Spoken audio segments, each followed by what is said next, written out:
ನಿಯಮಗಳನ್ನ ಆಚರಣೆ ಮಾಡೋದ್ರಿಂದ 100 ವರ್ಷ ಆರೋಗ್ಯವಾಗಿ ನೆಮ್ಮದಿಯಿಂದ ಬದುಕಬಹುದು. ನಾವು ಪ್ರಸಾದಿಕರಾಗಬಹುದು. ಪ್ರಸಾದ ಚರ್ಯ ನಮ್ಮಲ್ಲಿ ಬರ್ತದೆ. ಅದರಲ್ಲಿ ಮುಖ್ಯವಾಗಿ ನಾವು ಸೇವನೆ ಮಾಡುವ ಆಹಾರ ಇದೆಯಲ್ಲ, ಊಟ ಬಲ್ಲವನಿಗೆ ರೋಗವೇ ಇಲ್ಲ, ಮಾತು ಬಲ್ಲವನಿಗೆ ಜಗಳವಿಲ್ಲ. ಪ್ರಸಾದಿ ಭಾವ ಇದ್ದರೆ ನಾವು ಖಾರವನ್ನು ಹಂಗೆ ತಿಂತೇವೆ, ಹುಳಿಯನ್ನು ಹಂಗೆ ತಿಂತೇವೆ, ಕಹಿಯನ್ನು ಅದೇ ಭಾವನೆಯಲ್ಲಿ ತಿಂತೇವೆ. ಅದ್ಯಾವುದೋ ಪ್ಯಾಕಿಂಗ್ ಆಗಿರ್ತಕ್ಕಂಥ ಮಸಾಲೆ ಪೌಡರ್ ಇದನ್ನೆಲ್ಲ ಹಾಕಿ ಏನೇನೋ ಹಾಕಿ ಅದು ಸಾಸ್ ಅಂತೆ ಅದಂತೆ ಅದನ್ನ ನೋಡಿದ್ರೇನೆ ಒಂಥರ ಫಾಸ್ಟ್ ಫುಡ್ ಜಂಕ್ ಫುಡ್ಗಳನ್ನ ನಾವು ತಿಂತಾ ಇದ್ದೇವೆ. ನಮ್ಮ ಆರೋಗ್ಯವನ್ನ ಸರ್ವನಾಶ ಮಾಡುತ್ತೆ. ಈ ದೇಹವನ್ನ ಎದಕ್ ಬಳಸ್ಕೊಂತಾರಂದ್ರೆ ಒಂಥರ ಕಬ್ಬಿನ ಗಾಣ ಇರ್ತದೆ ನೋಡ್ರಿ, ಅದ್ ಮುಂದ್ ಹಾಕ್ತಾರೆ ಹಿಂದ್ ತೆಗಿತಾರೆ, ಮುಂದ್ ಹಾಕ್ತಾರೆ ಹಿಂದ್ ತೆಗಿತಾರೆ. ಆ ಕಬ್ಬಿಣ ಗಾಣ ತರ ಈ ಶರೀರವನ್ನು ಉಪಯೋಗಿಸ್ಕೊಳ್ತಾರೆ ಕೆಲವು ಜನ. ಹಾಕೋದು ತೆಗೆದು ಮೇಲ್ ಹಾಕೋದು ಕೆಳಗ್ ತೆಗೆದು ಮೇಲ್ ಹಾಕೋದು ಕೆಳಗ್. 7-8 ಗಂಟೆಗೆಲ್ಲ ಕತ್ತಲು ಕೌದ್ ಬಿಡೋದು, ಚೆನ್ನಾಗಿ ನಿದ್ದೆ ಮಾಡೋರು, ಬೆಳಗ್ಗೆ ಬೇಗ ಹೇಳೋರು. ಈಗ ಲೈಟ್ಗಳ ಒಂದು ಪ್ರದೂಷಣೆ ಅಂತಾನೆ ಹೇಳ್ಬೋದು. ಓಂ ಶ್ರೀ ಗುರು ಬಸವಲಿಂಗಾಯ ನಮಃ. ಓಂ ನಮಃ ಶಿವಾಯ. ಸರ್ವರಿಗೂ ಭಕ್ತಿಯ ಶರಣಾರ್ಥಿ. ನಾನು ನಿಮ್ಮ ಯೋಗ ಗುರು ವೈದ್ಯ ಶ್ರೀ ಚನ್ನಬಸವಣ್ಣ, ಶ್ರೀಗಂಗಾ ಯೋಗ ನಿಸರ್ಗ ಚಿಕಿತ್ಸಾ ಹಾಗೂ ಆಯುರ್ವೇದ ಸಂಶೋಧನಾ ಕೇಂದ್ರ, ಆರೋಗ್ಯ ಮಹಾಮನೆ, ಬೆಂಗಳೂರು, ಹುಬ್ಬಳ್ಳಿ, ಧಾರವಾಡ ಹತ್ತಿರ, ಮುರಕಟ್ಟಿ. ತಮ್ಮೆಲ್ಲರಿಗೂ ನಮ್ಮ ಯೂಟ್ಯೂಬ್ ಚಾನಲ್ಗೆ ಭಕ್ತಿಯ ಸ್ವಾಗತ. ಇವತ್ತಿನ ಸಂಚಿಕೆಯಲ್ಲಿ 3 ನಿಯಮಗಳನ್ನ ಆಚರಣೆ ಮಾಡೋದ್ರಿಂದ 100 ವರ್ಷ ಆರೋಗ್ಯವಾಗಿ ನೆಮ್ಮದಿಯಿಂದ ಶಾಂತಿಯಿಂದ ಬದುಕಬಹುದು. ಆ 3 ನಿಯಮಗಳು ಯಾವುದು? ಆ ನಿಯಮಗಳು ಅಂತ ಹೇಳಿದ್ರೆ, ಮೊದಲನೇದು ಸಮ್ಯಕ್ ಪ್ರಸಾದ, ಎರಡನೇದ್ದು ಸಮ್ಯಕ್ ದಿನಚರ್ಯ, ಒಂದನೇದ್ದು ಸಮ್ಯಕ್ ಪ್ರಸಾದ, ಎರಡನೇದ್ದು ಸಮ್ಯಕ್ ದಿನಚರ್ಯ, ಮೂರನೇದ್ದು ಸಮ್ಯಕ್ ಯೋಗಚರ್ಯ. ಅದು ಹೇಗೆ ಅನ್ನೋದನ್ನು ನೋಡೋಣ. ಮೊದಲನೇದು ಸಮ್ಯಕ್ ಪ್ರಸಾದ.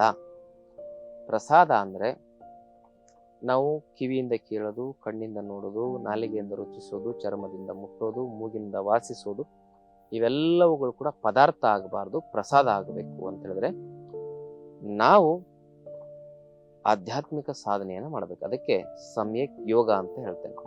ಆ ಸಮ್ಯಕ್ ಯೋಗದಿಂದ ನಾವು ಪ್ರಸಾದಿಕರಾಗಬಹುದು. ಪ್ರಸಾದ ಚರ್ಯ ನಮ್ಮಲ್ಲಿ ಬರ್ತದೆ. ಅದರಲ್ಲಿ ಮುಖ್ಯವಾಗಿ ನಾವು ಸೇವನೆ ಮಾಡುವ ಆಹಾರ ಇದೆಯಲ್ಲ, ಅದು ಸಮ್ಯಕ್ ಪ್ರಸಾದ ಆಗ್ತದೆ. ಅದು ಹಿಂಸಾತ್ಮಕವಾಗಿರಬಾರದು. ಅದಕ್ಕೇನೆ ಸಸ್ಯಾಹಾರದ ಸೇವನೆ ಅತಿ ಕಡಿಮೆ ಹಿಂಸಾತ್ಮಕವಾಗಿರ್ತಕ್ಕಂಥದ್ದು.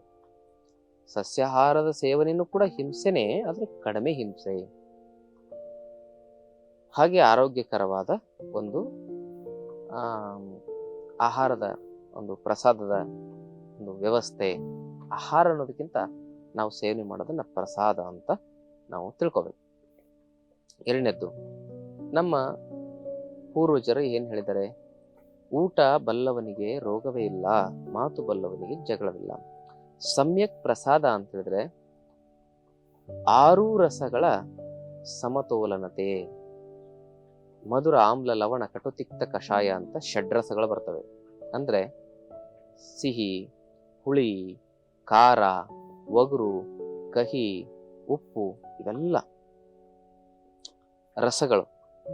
6 ರಸಗಳ ಒಂದು ಸಮ್ಮಿಲನ ನಮ್ಮ ಆಹಾರದಲ್ಲಿ ಇರಬೇಕು, ಪ್ರಸಾದದಲ್ಲಿ ಇರಬೇಕು.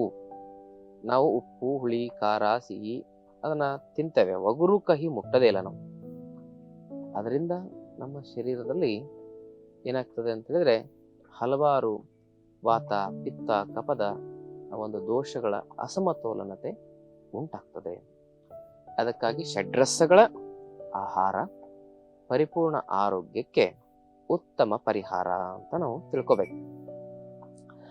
ಅದಕ್ಕಾಗಿ ಪ್ರಸಾದಿ ಭಾವ ಇದ್ದರೆ ನಾವು ಖಾರವನ್ನು ಹಂಗೆ ತಿಂತೇವೆ, ಹುಳಿಯನ್ನು ಹಂಗೆ ತಿಂತೇವೆ, ಕಹಿಯನ್ನು ಅದೇ ಭಾವನೆಯಲ್ಲಿ ತಿಂತೇವೆ. ಅಂದ್ರೆ ಮನಸ್ಸು ಅದನ್ನ ಏನ್ ಮಾಡ್ಬೇಕಂದ್ರೆ ಒಂದು ಪ್ರಸಾದಿ ಭಾವದಲ್ಲಿ ಸೇವನೆ ಮಾಡಿದಾಗ ನಮ್ಗೆಲ್ಲವೂ ಇಷ್ಟ ಆಗ್ತದೆ. ಇಲ್ಲಾಂದ್ರೆ ಕೇವಲ ಫಾಸ್ಟ್ ಫುಡ್, ಜಂಕ್ ಫುಡ್ ಇಷ್ಟ ಆಗ್ತದೆ. ಅದನ್ನ ತಿಂದೇ ಇಷ್ಟೆಲ್ಲ ಆರೋಗ್ಯದ ಸಮಸ್ಯೆಗಳು ಬರೋದು. ನಮ್ಮ ಹಿಂದಿನ ಪೂರ್ವಜರು ನೋಡ್ರಿ, ಸಾಸಿವೆ, ಜೀರಿಗೆ, ಕರಿಬೇವು, ಕೊತ್ತಂಬರಿ, ಕಾಳುಮೆಣಸು, ಹಸಿ ಶುಂಠಿ, ಅರಿಶಿನ ಪುಡಿ, ಉಪ್ಪು ಇವೆಲ್ಲ ಹಾಕ್ತಿರಲ್ಲ, ಇದರಲ್ಲಿ ಎಲ್ಲಾ ಷಡ್ರಸಗಳು ಅಡಗಿವೆ. ಈಗ ಟೇಸ್ಟಿಂಗ್ ಪೌಡ್ರು, ಅದ್ಯಾವುದೋ ಪ್ಯಾಕಿಂಗ್ ಆಗಿರ್ತಕ್ಕಂಥ ಮಸಾಲೆ ಪೌಡ್ರ್, ಇದನ್ನೆಲ್ಲ ಹಾಕಿ ಏನೇನೋ ಹಾಕಿ ಅದು ಸಾಸ್ ಅಂತೆ ಅದಂತೆ, ಅದನ್ನ ನೋಡಿದ್ರೇನೆ ಒಂಥರ ಬಹಳ ಬೇಸರ ಆಗುತ್ತೆ. ಅಂತಹ ಒಂದು ಪದಾರ್ಥಗಳನ್ನ, ಫಾಸ್ಟ್ ಫುಡ್, ಜಂಕ್ ಫುಡ್ಗಳನ್ನ ನಾವು ತಿಂತಾ ಇದ್ದೇವೆ. ಅದರಿಂದ ಆರೋಗ್ಯದ ಸಮಸ್ಯೆಗಳು ಹೆಚ್ಚಾಗ್ತದೆ. ಅದಕ್ಕೆ ಸಮ್ಯಕ್ ಪ್ರಸಾದವೇ ಪರಿಪೂರ್ಣ ಆರೋಗ್ಯಕ್ಕೆ ಪರಿಹಾರ. ಪರಿಪೂರ್ಣ ಆರೋಗ್ಯಕ್ಕಿದೆ ಅಂದ್ರೆ ಆಹಾರವೂ ಕೂಡ ಸಮತೋಲನದಲ್ಲಿರಬೇಕು. ಸಮ್ಯಕ್ ಆಹಾರ ಅಂದ್ರೆ ವಿರುದ್ಧ ಆಹಾರಗಳನ್ನು ತಿನ್ನಬಾರದು. ಆಮೇಲೆ ಸಮ್ಯಕ್ ಆಹಾರ ಅಂತ ಹೇಳಿದ್ರೆ ಬ್ಯಾಲೆನ್ಸ್ಡ್ ಫುಡ್ ಅಂದ್ರೆ ಅದರಲ್ಲಿ ಪ್ರೋಟೀನ್, ವಿಟಮಿನ್, ಮಿನರಲ್ಸ್, ಕಾರ್ಬೋಹೈಡ್ರೇಟ್ ಇವೆಲ್ಲವೂ ಸಮತೋಲನದಲ್ಲಿ ಇರಬೇಕು. ನಾವು ಬರೀ ಕಾರ್ಬೋಹೈಡ್ರೇಟ್ ತಿಂದ್ರೆ ಆಗಲ್ಲ. ಅದಕ್ಕೆ ಸೊಪ್ಪು, ತರಕಾರಿ, ಹಣ್ಣುಗಳನ್ನ ಆಹಾರದಲ್ಲಿ ಹೆಚ್ಚಾಗಿ ಸೇರಿಸಿಕೊಂಡಾಗ ಅದು ಸಮ್ಯಕ್ ಪ್ರಸಾದ ಆಗುತ್ತೆ.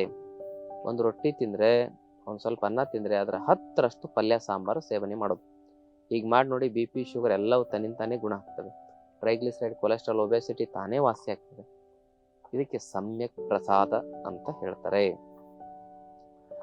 ಇನ್ನ ಸಮ್ಯಕ್ ಪ್ರಸಾದ ಅಂದ್ರೆ ಸಮಯಕ್ಕೆ ಸರಿಯಾಗಿ ಪ್ರಸಾದ ಸೇವನೆ ಮಾಡೋದು. ರಾತ್ರಿ ತಡವಾಗಿ ತಿಂದ್ರೆ ಬಹಳ ಡೇಂಜರು. ಅತಿಯಾಗಿ ರುಚಿ ಇದೆ ಅಂತೇಳಿ ಅತಿಯಾಗಿ ಆಹಾರ ತಿಂದ್ರೆ ಅದು ನಮ್ಮ ಆರೋಗ್ಯವನ್ನ ಸರ್ವನಾಶ ಮಾಡುತ್ತೆ. ಹಾರ್ಟಿ ಮೀಲ್ ಅಂತ ಹೇಳ್ತಾರೆ ಅದಕ್ಕೆ. ರುಚಿಯಾಗಿದ್ರು ಅಷ್ಟೇ, ರುಚಿ ಇಲ್ದಿದ್ರು ಅಷ್ಟೇ. ಸಮ್ಯಕ್ ಪ್ರಸಾದ, ಆಹಾರವನ್ನು ಅಗದು ತಿನ್ನೋದು ಸಮ್ಯಕ್ ಪ್ರಸಾದ. 32 ಬಾರಿ ಆಹಾರವನ್ನು ಅಗದ್ರೆ ಕಡಿಮೆ ಆಹಾರದಲ್ಲೇ ಹೊಟ್ಟೆ ತುಂಬುತ್ತೆ. ಇದು ಸಮ್ಯಕ್ ಪ್ರಸಾದ. ಇದೆಲ್ಲ ಸಮ್ಯಕ್ ಪ್ರಸಾದದಲ್ಲಿ ಬರ್ತಕ್ಕಂಥದ್ದು. ಈ ಸಮ್ಯಕ್ ಪ್ರಸಾದವೇ ನಮ್ಮ ಶರೀರದಲ್ಲಿ ದೋಷಗಳನ್ನು ಸಮತೋಲನದಲ್ಲಿರ್ತದೆ, ಧಾತುಗಳನ್ನು ಕ್ರಿಯಾಶೀಲವಾಗಿರ್ತದೆ, ಪಂಚಮಹಾಭೂತಗಳನ್ನು ಶರೀರದಲ್ಲಿ ಧಾರಣಾತ್ಮಕವಾಗಿರ್ತಕ್ಕಂಥ ಕ್ರಿಯಾಶೀಲವಾಗಿರ್ತಕ್ಕಂಥ ವ್ಯವಸ್ಥೆಯಲ್ಲಿರ್ತದೆ, ಪಂಚಕೋಶಗಳನ್ನು ಶುದ್ಧವಾಗಿರ್ತದೆ. ಇದು ಮುಖ್ಯವಾಗಿ ಇದರಿಂದನೇ ನಮ್ಮ ಶರೀರ ಹೇಗಿರ್ಬೇಕಂದ್ರೆ ಪ್ರಸಾದಕಾಯ ಆಗಬೇಕು. ಅದಕ್ಕೆ ಸಮ್ಯಕ್ ಪ್ರಸಾದದಿಂದ ಪ್ರಸಾದಕಾಯ ಆಗ್ತದೆ. ಇಲ್ಲಾಂದ್ರೆ ಇದು ಮಷೀನ್ ಆಗ್ಬಿಡ್ತದೆ. ಕೆಲವು ನೋಡ್ರಿ, ಈ ದೇಹವನ್ನು ಎದಕ್ ಬಳಸ್ಕೊಂತಾರಂದ್ರೆ ಒಂಥರ ಕಬ್ಬಿನ ಗಾಣ ಇರ್ತದೆ ನೋಡ್ರಿ, ಅದ್ ಮುಂದೆ ಹಾಕ್ತಾರೆ, ಹಿಂದ್ ತೆಗಿತಾರೆ, ಮುಂದೆ ಹಾಕ್ತಾರೆ, ಹಿಂದ್ ತೆಗಿತಾರೆ. ಆ ಕಬ್ಬಿಣ ಗಾಣದ ತರ ಈ ಶರೀರವನ್ನು ಉಪಯೋಗಿಸ್ಕೊಳ್ತಾರೆ ಕೆಲವು ಜನ. ಹಾಕೋದು ತೆಗೆದು, ಹಾಕೋದು ತೆಗೆದು, ಮೇಲ್ ಹಾಕೋದು ಕೆಳಗೆ ತೆಗೆದು, ಮೇಲ್ ಹಾಕೋದು ಕೆಳಗೆ. ಎದಕ್ಕೂ ಪ್ರಯೋಜನ ಇಲ್ಲ. ತಿಂದಿರೋದು ಸ್ವಲ್ಪ ದೇಹಕ್ಕೆ, ಆರೋಗ್ಯಕ್ಕೆ ಪೂರಕವಾಗಿರ್ಬೇಕಲ್ವಾ? ಅದಕ್ಕಾಗಿ ಸಮ್ಯಕ್ ಪ್ರಸಾದ. ನಮ್ಮ ಆರೋಗ್ಯ ಶಿಬಿರದಲ್ಲಿ ಇದ್ರ ಬಗ್ಗೆ ಬಹಳ ವಿಶೇಷವಾಗಿ ಒತ್ತು ಕೊಡ್ತೇನೆ. ಈ ಒಂದು 5-10 ನಿಮಿಷದಲ್ಲಿ ಇದ್ರ ಬಗ್ಗೆ ಪರಿಪೂರ್ಣವಾಗಿ ಹೇಳಕ್ಕಾಗಲ್ಲ, ಆದ್ರೂ ಎಷ್ಟು ಸಾಧ್ಯನ ಅಷ್ಟು ಹೇಳ್ತಾ ಇದೆ. ನಮ್ಮ ಆಶ್ರಮದಲ್ಲಿ 5 ದಿನದ ಯೋಗ ಶಿಬಿರ, ಆಧ್ಯಾತ್ಮಿಕ ಶಿಬಿರ ಇರ್ತದೆ. ಆ ಶಿಬಿರದಲ್ಲಿ ಈ ಕುರಿತಾಗಿ ಪರಿಪೂರ್ಣವಾಗಿ ಚರ್ಚೆಯನ್ನ ಮಾಡ್ತೇವೆ. ಅವರ ಅಭಿಪ್ರಾಯಗಳನ್ನ ನಾವು ಕೇಳ್ತೇವೆ, ಅದಕ್ಕೆ ಮರು ಉತ್ತರವನ್ನ ನಾವು ಕೊಡ್ತೇವೆ.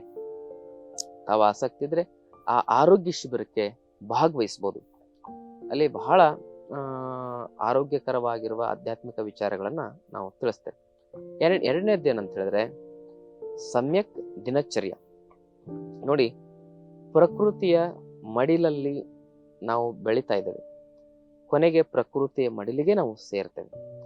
ಪ್ರಕೃತಿಯ ಒಡಲಲ್ಲಿ ಸೇರ್ತೇವೆ, ಪ್ರಕೃತಿಯ ಒಡಲಿಂದ ಪೋಷಣೆ ಆಗ್ತೇವೆ, ಪ್ರಕೃತಿಯ ಒಡಲಲ್ಲಿ ಬೆರಿತೇವೆ. ನಾವು ಇರೋದು ಪ್ರಕೃತಿಯಿಂದ, ನಾವು ಪ್ರಕೃತಿಯ ಮಕ್ಕಳು. ನಾವು ಪರಮಾತ್ಮನ ಮಕ್ಕಳು ಅನ್ನೋದಕ್ಕಿಂತ ಪ್ರಕೃತಿಯ ಮಕ್ಕಳು. ಪ್ರಕೃತಿ ಪರಮಾತ್ಮನ ಮಗ. ಅದಕ್ಕೆ ಪ್ರಕೃತಿಯನ್ನ ನಾವು ಸರಿಯಾಗಿ ತಿಳ್ಕೋಬೇಕು. ಈ ಪ್ರಕೃತಿ ರಾತ್ರಿ ಆದ್ಮೇಲೆ ಶಾಂತವಾಗ್ತದೆ. ಅವಾಗ ನಾವು ಹೆಚ್ಚು ತಿಂದು ಹೆಚ್ಚು ಹೊತ್ತು ಕಾಲ ಅವಾಗ ಎಚ್ಚರ ಇದ್ರೆ ಆರೋಗ್ಯದ ಸರ್ವನಾಶ ಆಗುತ್ತೆ. ಕಾರ್ಗತ್ತಲನ್ನ ನೋಡ್ತಾ ಇಲ್ಲ. ಹಿಂದೆ 7-8 ಗಂಟೆಗೆಲ್ಲ ಕತ್ತಲು ಕೌದ್ ಬಿಡೋದು, ಚೆನ್ನಾಗಿ ನಿದ್ದೆ ಮಾಡೋರು, ಬೆಳಗ್ಗೆ ಬೇಗ ಹೇಳೋರು. ಈಗ ಲೈಟ್ಗಳ ಒಂದು ಪ್ರದೂಷಣೆ ಅಂತಾನೆ ಹೇಳ್ಬೋದು, ಬೆಳಕಿನ ಒಂದು ಪ್ರದೂಷಣೆ ಅಂತಾನೆ ಹೇಳ್ಬೋದು, ಬೆಳಕಿನ ಮಾಲಿನ್ಯ ಅಂತಾನೆ ಹೇಳ್ಬೋದು. ಅದಕ್ಕೆ ರಾತ್ರಿನೂ ಕೂಡ ಬೆಳಕು, ಲೈಟ್ ಎಲ್ಲ ಬಂದ್ಬಿಡ್ತಲ್ಲ. ರಾತ್ರಿ 12 ಗಂಟೆ, ರಾತ್ರಿ ಬೆಳತನಕ ಎಚ್ಚರ ಇರೋದರಲ್ಲಿ. ಇದು ಪ್ರಕೃತಿ ವಿರುದ್ಧ. ಪ್ರಕೃತಿ ಮಲಗಿದಾಗ ಮಲಗಬೇಕು. ಪ್ರಕೃತಿ ಬೆಳಗ್ಗೆ ಶುರು ಆಗ್ತದೆ, 4 ಗಂಟೆಯಿಂದ ಅರಳಕ್ ಶುರು ಆಗ್ತದೆ.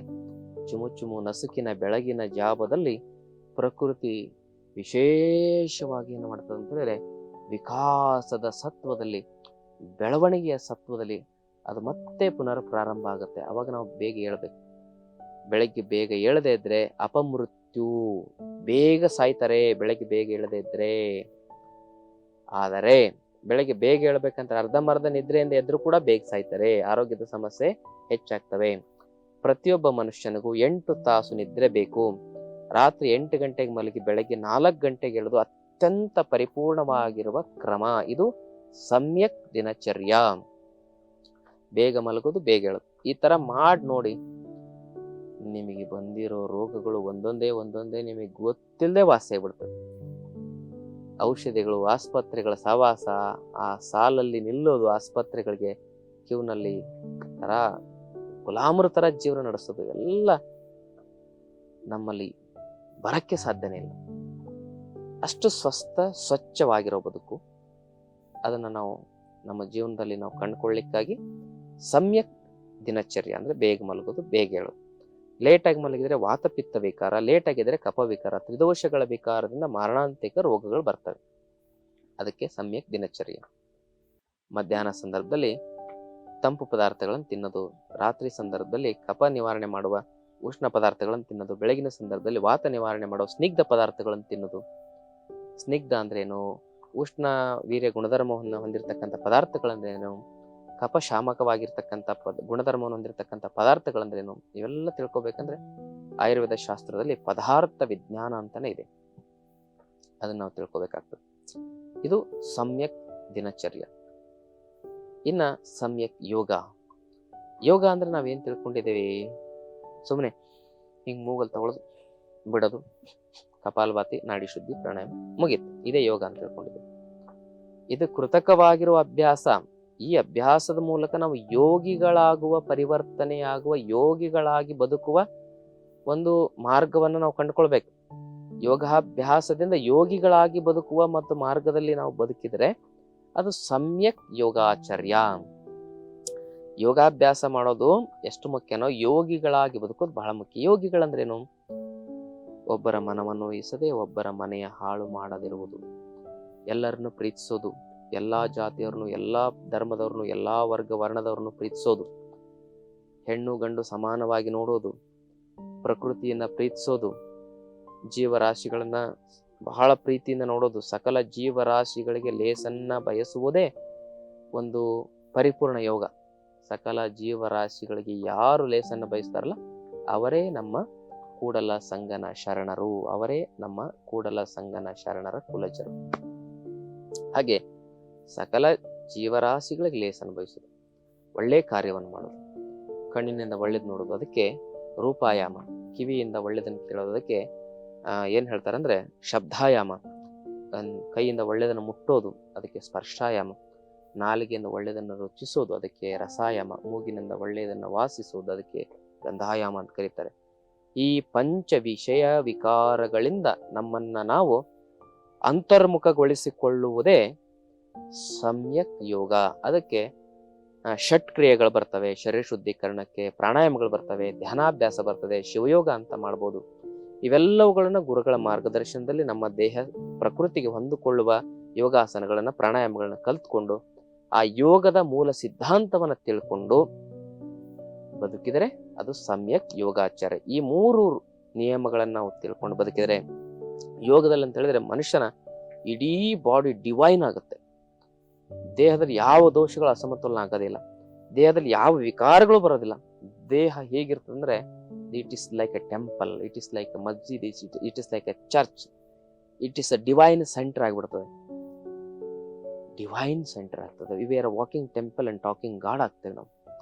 ಅದು ಯೋಗ ಅಂದ್ರೆ, ಪರಿಪೂರ್ಣ ಯೋಗ ಅಂದ್ರೆ. ಅದನ್ನ ನಾವು ತಿಳ್ಕೊಬೇಕು, ಅದನ್ನ ಹೇಗ್ ಮಾಡ್ಬೇಕು, ಎತ್ತ, ಅದೆಲ್ಲವನ್ನು ತಿಳಿಸ್ಕೊಡುವ ಒಳ್ಳೆ ಗುರುಗಳಿದ್ರೆ ಸಮ್ಯಕ್ ಯೋಗಾಚಾರ್ಯದಲ್ಲಿ ನಾವು ಈ ಜೀವನದ ಅರ್ಥ ತಿಳ್ಕೊಬಹುದು. ಎದಕ್ ಹುಟ್ಟಿದೇವಿ? ಸಾಯಕ? ಎದಕ್ ಸಾಯ್ತೇವಿ ಮತ್ತೆ ಹುಟ್ಟಕ್ಕ? ಅಲ್ವಲ್ಲ. ಹಾಗೆ ಪಶು ಪಕ್ಷಿ ಪ್ರಾಣಿಗಳು ಕೂಡ ಹಂಗೆ ಬದುಕಿ ಸಾಯ್ತವೆ. ಅವು ಬದುಕ್ತವೆ, ಸಂತಾನೋತ್ಪತ್ತಿ ಮಾಡ್ತವೆ, ತಿಂತವೆ, ಮಲ ವಿಸರ್ಜನೆ ಮಾಡ್ತವೆ, ಮೂತ್ರ ವಿಸರ್ಜನೆ ಮಾಡ್ತವೆ, ಸತ್ತೋಗ್ಬಿಡ್ತವೆ. ಹಂಗೆ ನಾವುನಾ? ಮತ್ತೆ ನಮ್ಗೆ ಇಷ್ಟೆಲ್ಲ ಸೆನ್ಸ್ ಕೊಟ್ಟು, ನಮ್ಗೆ ಇಷ್ಟೆಲ್ಲ ಬುದ್ಧಿ ಕೊಟ್ಟು ಏನ್ ಪ್ರಯೋಜನ ಆಯ್ತು? ಹಾಗೆ ಮನುಷ್ಯ ಜನ್ಮ ಹೇಗೆ ಇರಬೇಕು ಅಂತ ಹೇಳಿದ್ರೆ, ಮಾನವ ಧರ್ಮ ದೊಡ್ಡದಲ್ಲ, ಮನುಷ್ಯತ್ವ ಬಹಳ ದೊಡ್ಡದು.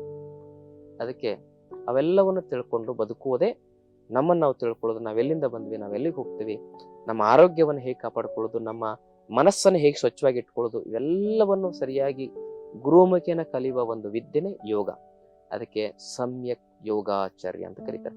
ಇವೆಲ್ಲವನ್ನು ಅಳವಡಿಸಿಕೊಂಡ ಮನುಷ್ಯನಾಗಿ ಬದುಕ್ತಾನೆ. ಅವನು ಶತಾಯುಷಿಯಾಗಿ ಬದುಕ್ತಾನೆ, ಆನಂದವಾಗಿ ಬದುಕ್ತಾನೆ. ಯಾರು ಆನಂದವಾಗಿ ಬದುಕ್ತಾರೆ? ಯೋಗಿಗಳು ಆನಂದವಾಗಿ ಬದುಕ್ತಾರೆ. ಯೋಗ ಅಂದ್ರೆ ಆಧ್ಯಾತ್ಮ.